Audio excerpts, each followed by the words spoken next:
Regardons à présent le TD5 des laboratoires d'environnement système. Le premier concept que nous allons voir est celui de Joker. Les jokers permettent de faire référence à plusieurs fichiers d'un coup. Par exemple, copier tous les fichiers qui se terminent par .java d'un endroit à un autre.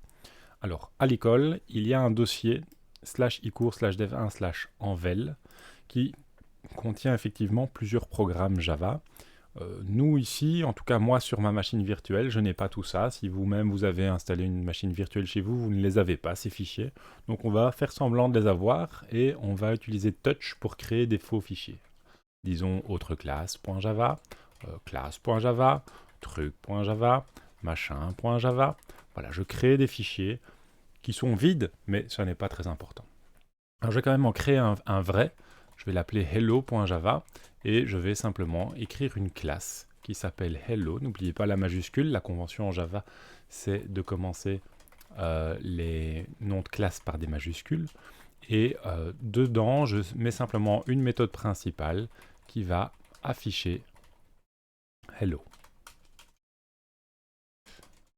Je referme et je sors.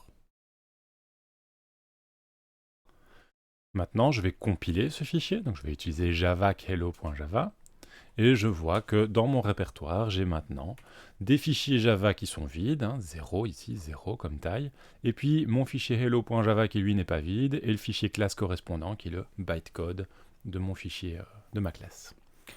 Maintenant que j'ai fait ça, j'aimerais déplacer tous ces fichiers Java, pas le fichier classe, mais tous les fichiers Java dans un répertoire TD5 du répertoire dev1 que je m'apprête à créer maintenant. Donc je vais d'abord créer ce répertoire, mkdir -p dev1/td5. Je vous rappelle, le -p permet de créer le répertoire dev1 au passage, puisqu'aucun des deux n'existait. Et j'aimerais maintenant déplacer tous les fichiers Java. Alors on va utiliser mv pour déplacer, étoile.java pour faire référence à tous les fichiers Java, et on va indiquer à quel endroit on veut déplacer tous ces fichiers, à savoir dev1/td5. En appuyant sur Enter, maintenant j'affiche l'arborescence et je vois que tous mes fichiers Java ont été déplacés. Par contre, le fichier classe est resté bien tranquille là où il était. Alors, je vais l'effacer, comme ça, il ne m'embête plus. Je vais me déplacer dans le répertoire dev1/td5 et nous allons continuer à essayer de comprendre ces jokers. Donc, des jokers, il y en a essentiellement deux. Il y a l'étoile et il y a le point d'interrogation. Le point d'interrogation remplace un et un seul caractère quelconque. L'étoile remplace 0 ou plusieurs caractères. Donc la grande différence, c'est que l'étoile peut éventuellement remplacer 0 caractère ou plusieurs caractères, alors que le point d'interrogation, c'est exactement un caractère. Alors, pour illustrer ces différences, regardons l'exercice 1. Exercice 1, quels sont les noms qui correspondent au motif étoile1 étoile.java? Et bien dans ce cas-ci, il faut donc dans nos noms de fichiers un 1 et un .java à la fin. Alors quels sont les noms de fichiers qui correspondent? Il y a le premier, x10.java, puisqu'il y a x, puis il y a le 1, puis il y a 0, puis il y a .java. Donc la première étoile correspond à ex, et la seconde étoile correspond simplement au 0. Pareil pour x1.java, la première étoile correspond à ex, la deuxième étoile correspond à rien du tout, puisqu'il n'y a rien entre le 1 et le .java. Et le troisième fichier, lui, ne correspond pas, puisqu'il se termine par .classe et pas par .java. Okay. Par contre, le 1.java correspond au motif, puisque c'est un 1, il n'y a rien devant, il n'y a rien derrière, c'est pas grave, mais il y a le .java qui est là. Alors pour illustrer ça, on peut utiliser ls. ls étoile 1 étoile.java. Pour l'instant, il n'y a rien, puisque je n'ai rien dans mon répertoire courant, je n'ai pas mis ces fichiers x10, x1, etc. Donc je vais les créer. Alors on va faire ça peut-être dans un répertoire qui s'appelle exercice 1.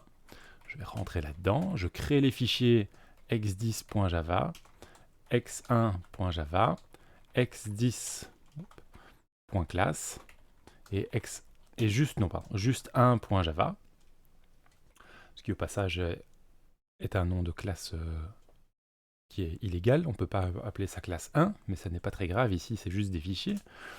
Et je vais simplement utiliser ls étoile 1 étoile.java et je constate que effectivement seuls ces 3 noms de fichiers là correspondent, alors que dans le répertoire, j'ai bien le point classe qui est là aussi. Okay. Alors faisons la même chose, mais cette fois-ci avec l'exercice 2.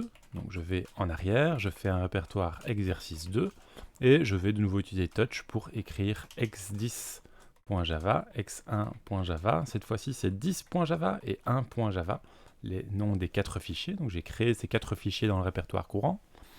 Et maintenant, j'aimerais bien...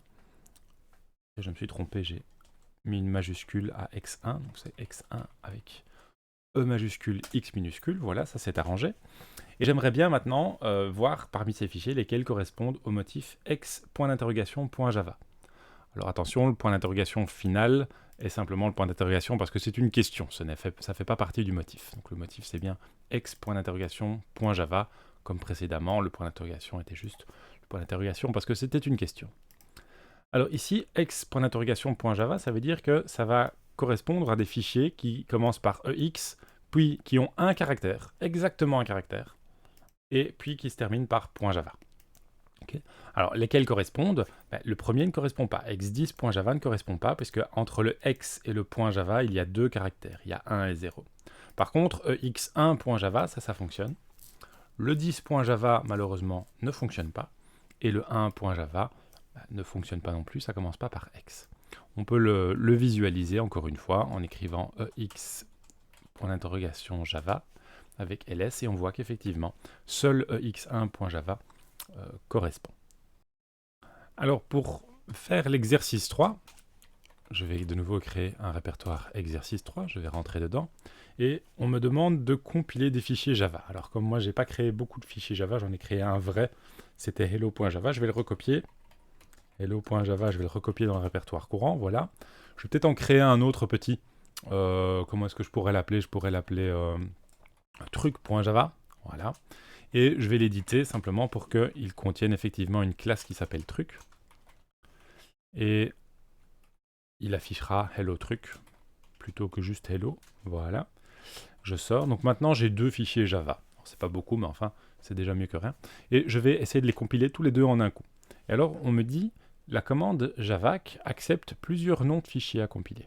Comment compiler facilement tous les fichiers Java de mon dossier? Alors ici on dit du dossier TD5, moi je vais prendre mon dossier x3.